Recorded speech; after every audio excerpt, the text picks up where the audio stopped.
150 milyon manatlıq faktori, yoxsa 2500 nəfərlik sosial işçi qüvvəsi. Bugün Azərbaycanda 100 milyonlarla manat xərclənərək iri fabriklər tikilir. Bəzilərinin dəyəri 150 milyon manata keçir. Amma nəticədə nə baş verir? Maksimum 100 nəfər iş yeri. Üstəlik, yüksək elektrik xərcləri, böyük qaz sərfiyyatı, texniki xidmət, avadanlıq saxlanılması, amortizasiya, logistika və digər daimi xərclər.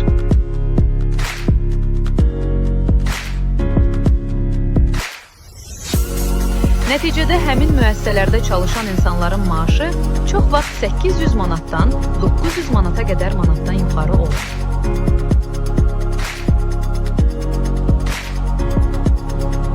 İndi isə başqa bir modeli müqayisə edin. Təklif etdiyimiz layihədə 2500 nəfər əlilliyi olan şəxslərə qulluq edən şəxs rəsmi işlə təmin olunur.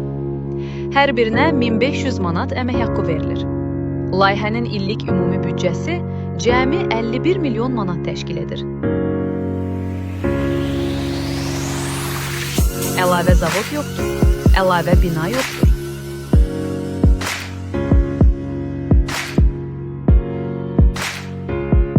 Elektrik və qaz sərfiyyatı yoxdur. Bahalı texniki avadanlıq yoxdur. İstehsal riski yoxdur. Amma nəticə?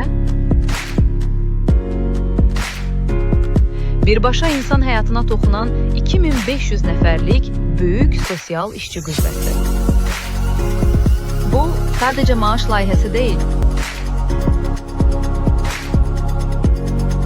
Bu, minlərlə ailənin ayaqda qalması, kam aslı vəziyyətdə olan əlilliyi olan şəxslərin həyatda təklənməməsi, onlara qulluq edən şəxslərin psixoloji və maddi çöküşdən qorunması, dövlətin sosial sabitliyinin güclənməsi deməkdir. Ən vacibi isə budur.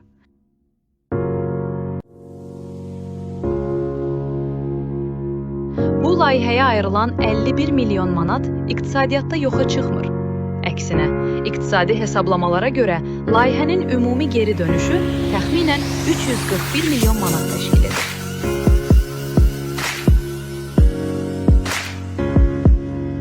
Çünki əmək haqqı alan insanlar gündəlik bazardan alış-veriş edir. Xidmət sektorundan istifadə edir, vergi ödəyir.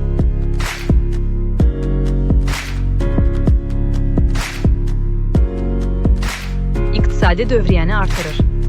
Yeni, kiçik bizneslərin yaranmasına səbəb olur.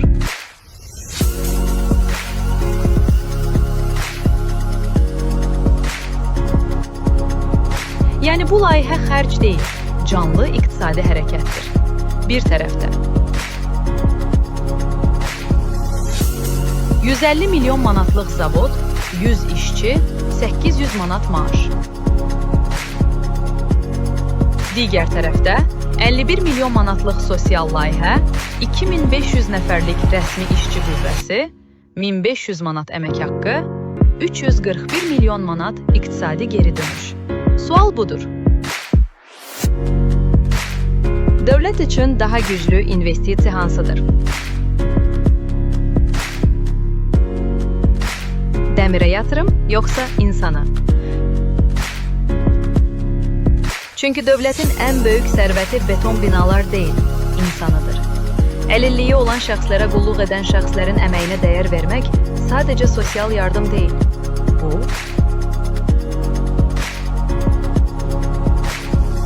iqtisadi güc, sosial sabitlik, milli həmrəylik, insanlıq və dövlət məsuliyyəti məsələsidir. Bu layihə həyata keçərsə,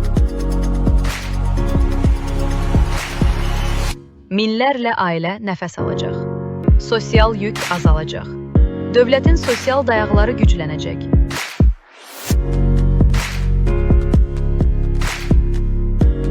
Cəmiyyət daha sağlam və dayanıqlı olacaq.